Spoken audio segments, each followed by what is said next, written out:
make all kinds of horrible theories up in my head, conspiracy theories and everything else, but it just seemed a little convenient that there was no water, and and that the wind conditions were right, and that there are people ready and willing and able to start fires.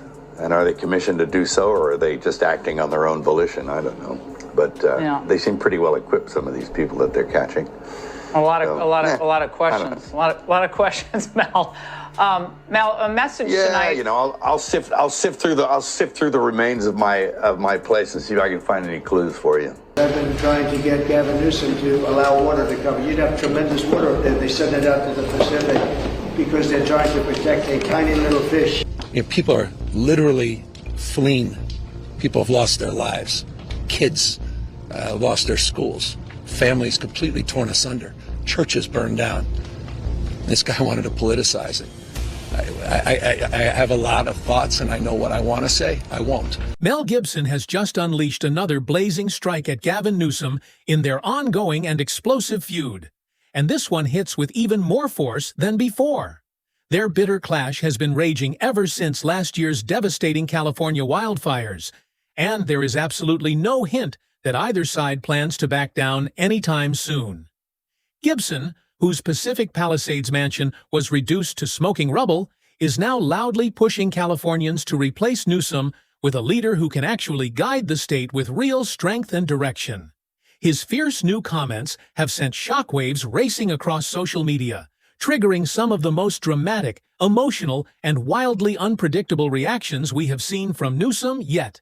And yes, every intense clip, heated moment, and unexpected outburst is right here waiting. So get ready, because this entire situation is about to erupt with even more heat than before.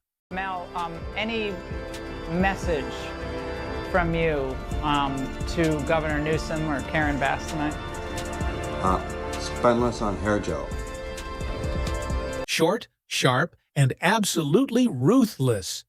California's governor seems far more committed to keeping his perfectly styled hair flawless than to caring for the very people who depend on him, and that drives Mel Gibson into complete frustration.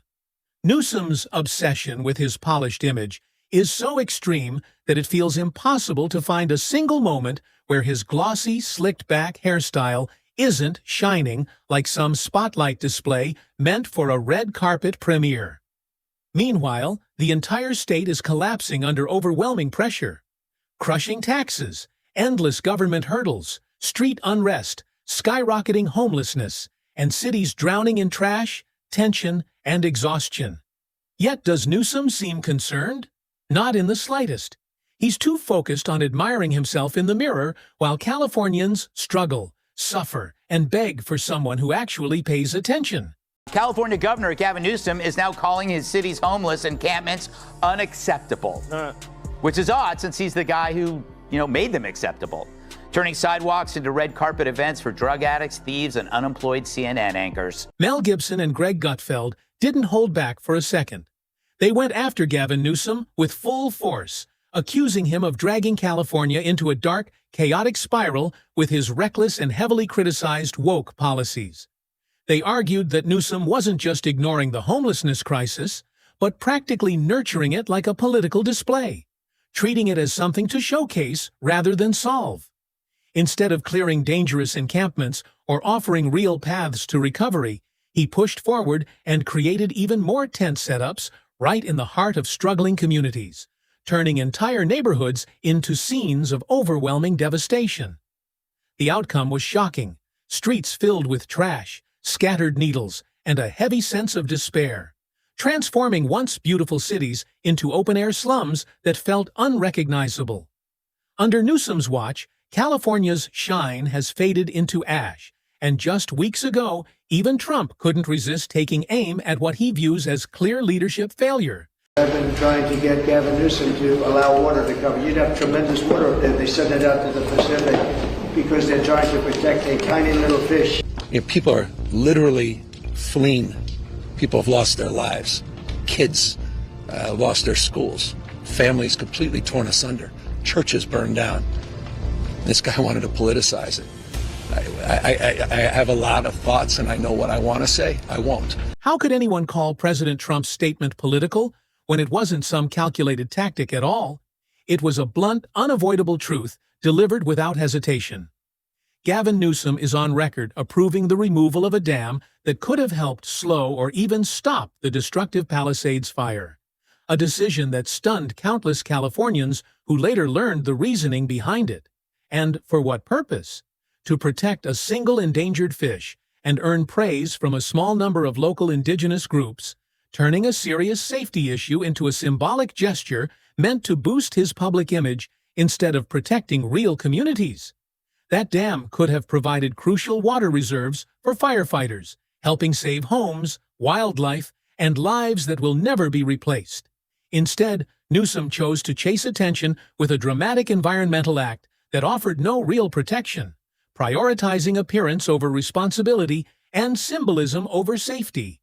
And now Californians are facing painful consequences because of a choice wrapped in ambition rather than true leadership. I can make all kinds of horrible theories up in my head, conspiracy theories and everything else, but it just seemed a little convenient that there was no water, and and that the wind conditions were right, and that there are people ready and willing and able to start fires. And are they commissioned to do so, or are they just acting on their own volition? I don't know. But they seem pretty well equipped, some of these people that they're catching. A lot of questions. A lot of questions, Mel. Mel, a message tonight. Yeah, you know, I'll sift through the remains of my place and see if I can find any clues for you. This is the moment where the entire situation erupts into full-blown drama. Investigators discovered that several of the Pacific Palisades fires may have been sparked by local teens, and possibly a few transient campers. But what truly stunned everyone was the shocking evidence officers uncovered during the arrests. Among the seized items were fire accelerants, protective gear, and crude ignition tools that no ordinary camper or curious teenager would normally possess, raising immediate suspicions about the true motive behind these fires. The disturbing collection of objects painted a chilling and highly calculated picture, almost as if these individuals had been guided, instructed, or even paid by someone with a hidden agenda to set the flames intentionally. That's when Mel Gibson's concerns intensified dramatically. He refuses to give Newsom the benefit of the doubt, believing this could be another carefully staged political performance, an orchestrated crisis used for control, manipulation, and potential federal funding. To Gibson, it feels like a familiar and unsettling pattern, where disaster becomes a convenient tool for power again and again. Welcome to a new segment called Gavin's Hands. He keeps his hands in motion and his hair full of lotion. True, Gavin's views may be idiotic, but his hands moves, well, they're hypnotic. California Governor Newsom's new podcast is out. It's available wherever fine hair care products are sold. The most disappointing twist in this entire unfolding drama is Gavin Newsom's newest vanity project, his very own podcast, which turns out to be just as self-important as many expected. He claims it's meant to host meaningful conversations with people who challenge him or those he claims to admire, but the reality feels far different from the polished message he promotes. This isn't about open dialogue at all. It's a carefully engineered publicity machine designed to refine his public image, test audience reactions, and slowly construct the foundation for an eventual presidential campaign without openly admitting it. Every guest, every question, and every polished moment will be selectively chosen to protect his narrative, keep criticism to a minimum, and highlight only the angles that make him look thoughtful and forward-thinking. Instead of genuine connection, the podcast feels like a stage built for self-promotion, where every frame and every phrase points toward ambition rather than authenticity. Mel Gibson isn't fooled for a second. He sees right through the performance and calls it exactly what it is: political theater wrapped in scripted charm. Ponders why Dems lost. We lost the popular vote and we lost the electoral vote. We We got crushed. And we need to be humble about that, and we need to have some grace, and we need to understand why. Was it because of the incumbency penalty? Was it because of inflation? Was it because of interest rates? Was it because of immigration? Was it because we were too, quote unquote, woke? Kennedy, I think the answer is yes, yes, yes, yes, yes, yes, yes, yes, yes. Was it because of Israel? Yes. Interest rates? Yes. Too woke? Once again, Gavin Newsom has plunged into another dramatic meltdown over the 2024 elections. And this latest reaction reveals far more than he intended. The truth is that many inside the Democratic circle never believed Donald Trump had any real chance of returning to power because they spent years portraying him as the ultimate threat and convincing themselves that his influence had been permanently destroyed. But while they laughed him off and dismissed every move he made, Trump was quietly rebuilding his momentum, sharpening his message, and turning every mistake from the Biden era into powerful fuel for a second rise. Instead of offering real leadership or addressing the country's challenges, Democrats poured their energy into flashy media moments and shallow insults that did nothing to help struggling Americans. So, when the votes finally came in, Trump shocked them all with a comeback that shattered their confidence. Newsom's newest outburst isn't just frustration, it's genuine fear, because the narrative they worked so hard to control is collapsing right in front of them. And Trump's return has thrown their carefully arranged political plans into absolute chaos. To the issues of audits, I mean, I was commenting when I was with President Trump. We talked about the high-speed rail, and there was some discussion before the public presentation on high-speed rail last week around audits. I think we've been audited 100 times there. Happy to see another audit. At a certain point, you have audit fatigue. I think at the end of the day, people want outcomes and they want results for their money spent. Audits for audit's sake service no one, just services headlines. What people want is problems solved, and they want to see it. They want to believe it. They don't want to hear it, and they don't want to hear excuses and rhetoric. This was the exact moment when President Trump finally reached his limit and launched an official audit into California's high-speed rail project. And it was long, long overdue.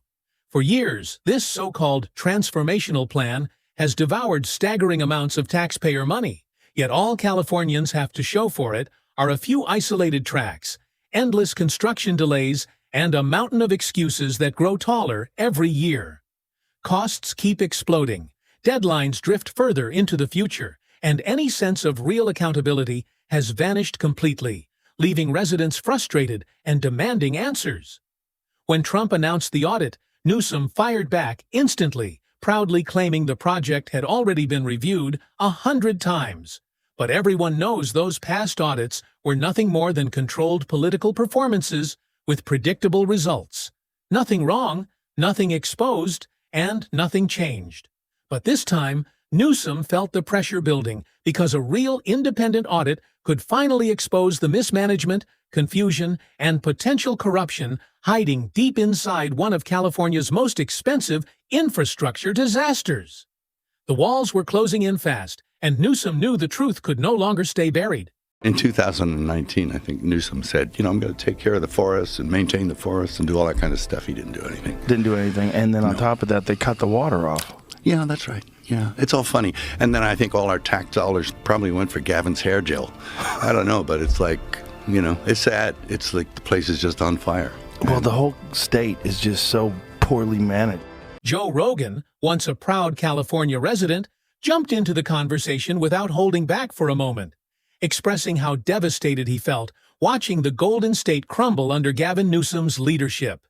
He explained how a place once filled with creativity, opportunity, and endless innovation had now become nearly impossible to live in, saying that California had turned practically unlivable due to overwhelming costs, constant overregulation, and the heavy grip of cancel culture that seemed to smother free expression at every turn. Rogan, who once thrived in Los Angeles, now uses his massive platform to reveal how deeply the state has declined, showing that his story is far from unique, as thousands of others have made the same decision to leave, voting with their feet to escape what they see as a rapid collapse of freedom and culture. He didn't flee for tax reasons alone. He left because he felt creativity was dying, personal freedoms were shrinking, and the atmosphere had decayed to the point where the California he once loved no longer existed, pushing countless people to search for a place where they could breathe, create, and live without feeling overwhelmed by constant restrictions. Gavin Newsom and Karen Bass have already proven their incompetence and poor leadership during the Los Angeles wildfires. Now, as we experience rampant lawlessness and civil unrest, it's never been more clear they're unable to respond effectively and responsibly during calamity. Whether it's sheer incompetence or outright malevolence, the reality is stark. California's in a state of turmoil, and I ask my fellow Angelenos, why are Gavin Newsom and Karen Bass still in office? Gavin Newsom and Los Angeles Mayor Karen Bass have completely drained the patience of Californians, and it's clearer than ever that they no longer have anything meaningful left to offer the state as it falls deeper into chaos. Under their leadership, California has been overwhelmed by homelessness, crime, inflation, and a bloated government system that keeps growing with no relief in sight, leaving once vibrant cities looking like abandoned disaster zones filled with tents, shuttered businesses, and families fleeing out of frustration and fear. Their so-called progressive policies have delivered nothing but flashy headlines and empty promises, offering no real solutions to the urgent problems gripping the state, while daily life becomes more difficult for countless residents. Meanwhile, Mel Gibson, a lifelong Californian, has finally reached a breaking point, joining a massive and rapidly growing wave of residents demanding accountability after years of being ignored, while politicians chase cameras, praise, and political validation, instead of helping the people who desperately need action. Californians aren't just tired anymore. They're furious, and that anger is transforming into a powerful movement calling for genuine leadership, real protection, and meaningful change, signaling that the people are ready to fight for a future that doesn't rely on polished speeches or rehearsed smiles, but on actual results that restore hope. Now, I understand you offered Gavin Newsom help in handling his unrest. I understand that didn't go over too well. Yeah, they accused us of trying to, quote, escalate. But I can tell you what escalates the situation is being a sanctuary state. What escalates the situation is tolerating the looting and the rioting and the burning of these vehicles and attacks on law enforcement. And we do it just the opposite in Florida. When the 2020 riots were happening in Minneapolis, California, all these other places, we didn't let that happen in Florida. But we also recognize, like, this is what the left does. So we did landmark anti-rioting legislation. Governor Ron DeSantis has presented a bold and unapologetic model for true leadership, showing exactly how a state can operate with strength, clarity, and real protection for its citizens, something Gavin Newsom could learn from immediately.